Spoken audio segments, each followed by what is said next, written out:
내가 먹었다고 해서, 내가 주사를 맞았다고 해서 그런 것들이 세포까지 갈까를 먼저 고민해 보십시오. 그냥 금똥을 만드는 거다. 그렇죠. 네, 비싼 똥. 네. 그 중력을 쉽게 이겨내지 못하기 때문에 계속적인 스트레스 상황에 노출될 수밖에 없습니다.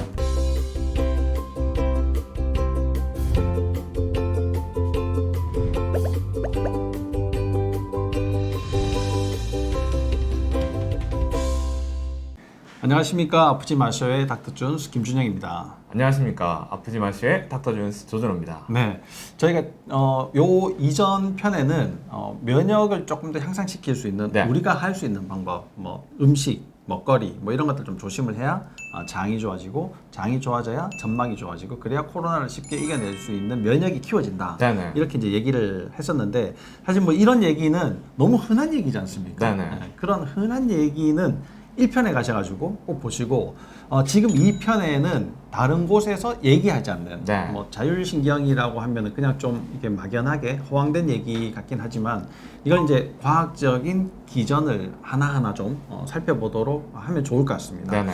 자, 그러면 점막이 일단 튼튼해져야지 되는데, 네. 점막을 만들어내는 점막 세포까지 우리가 1편에서 얘기를 네. 했었죠. 그러면 세포라는 거는 결국은 혈액 순환이 잘 돼야 영양분도 받고 산소도 받고 뭐 따뜻하게도 되고 네네. 뭐 이렇게 이제 되니까 혈액 순환이 면역에 또 굉장히 중요할 것 같고, 네네. 사실 뭐 혈액 순환만 잘 되면 면역은 뭐 문제가 없기도 하지만, 네네. 그런 코점막, 입점막, 폐점막의 혈액순환이 자율신경이 관여한다. 네네. 뭐 관여한다기보다는 자율신경이 다 조정한다라고 네. 얘기를 오늘 좀 풀어보면 좋을 것 같습니다. 네. 자, 코점막하고 입점막, 마스크 쓰니까 계속 마르긴 하는데 네네. 거기에 계속 물을 보충해줘야 되지 않습니까? 네. 그럼 혈액순환이 잘 돼야 되는데, 이 심장에서 목을 타고 가야 된단 말이에요. 예. 근데 우리가 보통은 여러 문제들로 올라가는 게 잘 안 되는 분들, 네네. 뭐 또 두경부 네네. 전문이시니까 그런 거를 조금 더 설명을 좀 해주시면 좋을 것 같아요. 이제 이 이야기를 드리기 전에 이 영상을 보시는 분이 같이 한번 고민을 한번 해보세요. 네. 우리 뭐 많은 영상들이라든지 언론 매체들을 통해서 무슨 코로나를 이겨내는 뭐 영양제, 뭐 코로나를 이겨내기 위한 여러 가지 뭐 좋은 식재료들, 뭐 이런 것들을 많이 소개를 하는데, 실은 과연 그렇게 비싸고 귀하고 뭐 구하기 어려운 식재료를 내가 먹었다고 해서, 내가 주사를 맞았다고 해서 그런 것들이 세포까지 갈까를 먼저 고민해 보십시오. 과연 갈까? 그죠? 네. 그래서 내가 먹는 것과 걔들이 실제로 필요한 곳에 가서 이용이 되느냐는 문제는 중간 과정을 빼먹고 생각하시는 경우가 많아요. 그렇죠. 내가 여기서 클릭해서 주문했다 그래서 요즘 코로나 때문에 택배도 잘 안 되거든요. 그렇죠. 그런 문제가 내 몸에서도 생길 수 있다. 네. 택배가 잘 안 될 수 있다. 그래서 택배로 우리 집까지 와야 됩니다. 그렇죠. 그 택배로 오는 게 신호가, 주문이 되는 신호가 발생을 하는 거는 신경이 하는 거고, 배송이 직접 되는 거는 혈관을 통해서 배송이 되는 거거든요. 네. 그래서 혈관의 문제, 그 다음에 혈관 내부에 있는 혈액량의 문제가 발생을 하면 그렇게 좋다는 영양제와 귀한 식재료를 먹어도 세포까지 못 오게 됩니다. 그냥 금똥을 만드는 거다. 그렇죠. 네, 비싼 똥. 네. 그래서 그 택배를 잘 보내기 위해서는 혈관이 적절하게 넓어져 있어야 돼요. 네. 근데 그 넓어지지 않고 좁아져 있거나, 예를 들면 동맥경화로 돼가지고 안쪽이 뭐 막혀 있다거나, 아니면 혈액량, 우리 1편에서도 잠깐 이야기했지만 탈수가 심해가지고 혈액량이 줄어 있는 경우면 세포까지 가지를 못합니다.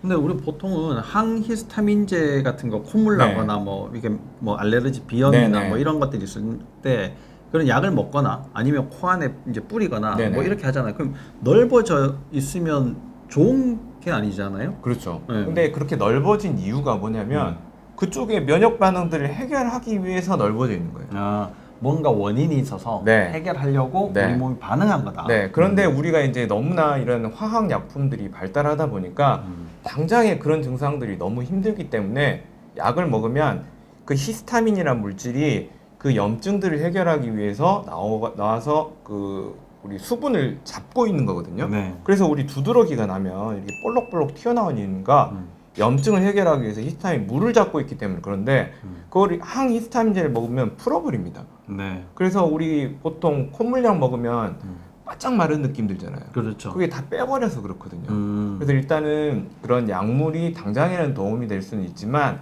장기적으로 봐서는 우리가 악영향을 줄 수 있다고 생각하고 그보다 그렇게 된 원인들을 먼저 봐야 되는데 그럼 혈관을 누가 조율을 하는지 우리가 생각을 해봐야 돼요. 혈관은 우리가 자율신경 중에 교감신경이라는 신경이 수축을 시킵니다. 네.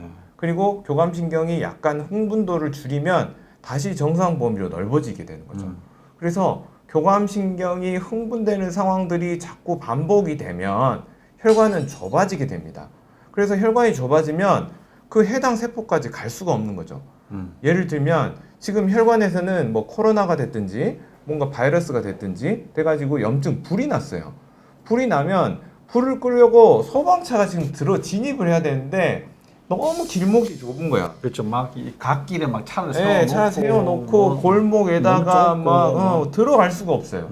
그런 것처럼 우리 혈관 자체가 이미 톤이 높아져서 조이고 있으면 그 좋은 재료들이 갈 수가 없는 거죠.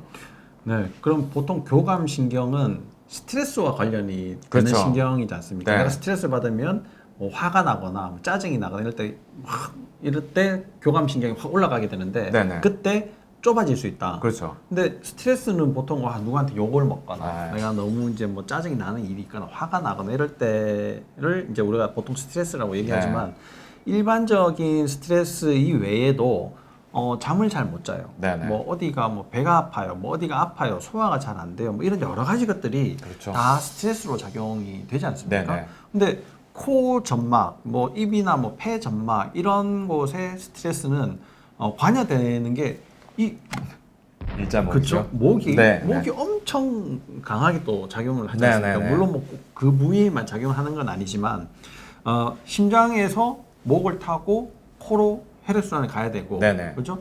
또 코에 작용하는 신경, 혈관을 조절하는 신경이 네. 또 목 바로 위쪽 매번 말씀하시는 네, 뇌간에서 나오게 되니까 그런 여러 가지 작용들이 얽히고 설켜 있는 사람이 더 취약할 거다 이렇게 네네. 예상을 해볼 수가 있겠네요, 그죠? 네네. 그러니까 이제 우리가 스트레스를 말씀하셨지만 우리가 지금 현재 살고 있지만 느끼지 못하는 게 몇 가지 있잖아요. 그 중에 하나가 공기의 소중함, 그죠? 두 그렇죠. 번째는 중력의 영향, 이거를 우리가 모르고 있거든요. 근데 우리는 지구에 살기 때문에 중력이 나를 계속 짓누르고 있습니다. 그렇죠. 땡기고 있죠. 그렇죠. 밑에서. 근데 이 짓누를 때 나의 밸런스 상태가 좋다면 그것을 이겨내기, 중력을 이겨내기에 굉장히 편해질 수가 있습니다. 하지만 밸런스가 무너졌다. 예를 들면 특히 우리가 지금 이쪽 위쪽을 이야기하니까 목이 이렇게 앞쪽으로 됐거나 꺾어졌거나 아니면 뭐 이렇게 있거나 그죠? 이렇게 쉽게 말하면 뭐 거북목이 됐거나 뭐 새우등이 됐거나 뭐 일자목이 되면 그 중력을 쉽게 이겨내지 못하기 때문에 계속적인 스트레스 상황에 노출될 수밖에 없습니다. 그러면 교감신경이 항진이 되고 그렇죠. 항진이 되면 혈관이 좁아지고 네네. 그러면 소방차가 못 들어가고 네. 해결 안 된다. 네. 그런데 이제 그런 것들이 1회 뭐 한 번만 했으면은 이런 것들은 스트레스가 아닌데 그런 것들이 반복이 되고 시간이 흐르면 그거 자체가 패턴화돼 버려요. 그렇죠. 변형이 돼 버리고 그렇죠. 패턴화되고. 그리고 저희가 매번 엑스레이를 찍지만 자기는 정면을 보고 바로 서 있다고 하지만 사진이 이렇게 찍고 있어요. 근데 이게 잘못된지를 모르고 있는 거죠. 그러니까 패턴이 돼버리면 어떻게 되냐?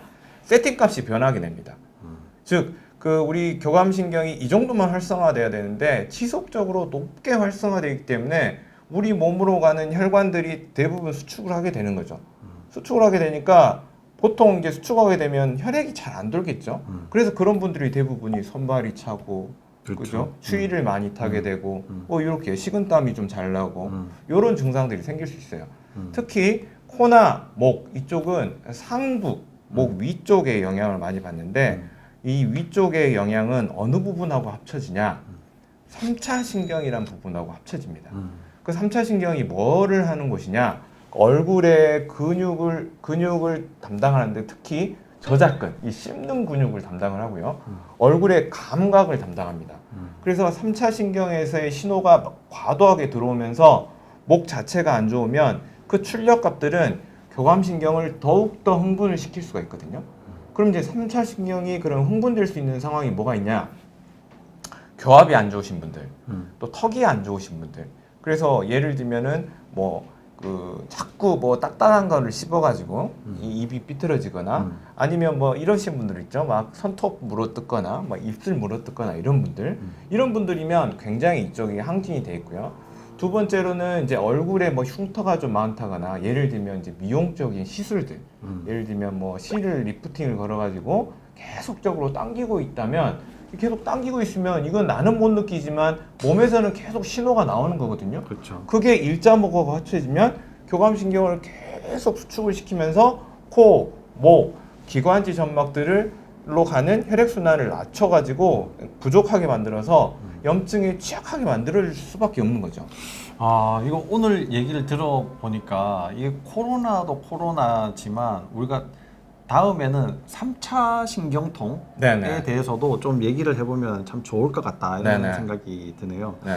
1편에 이어서 지금 2편을 얘기를 하고 있는데 뭐 2편은 사실 뭐 이해를 잘 못하시는 분들도 있을 것 같아요. 네네. 많이 있을 것 같은데 그런 여러 가지 스트레스가 자율신경에 영향을 주고 자율신경의 교감신경에 네. 영향을 주니까 스트레스를 전체적으로 줄이고 장을 건강하게 하고 이게 또 코로나를 길게 이겨낼 수 있는 네. 그리고 코로나뿐만 아니라 우리 몸을 건강하게 지키는 면역을 좀 더 향상시킬 수 있는 방법이다 이런 얘기인데 요즘 보세요.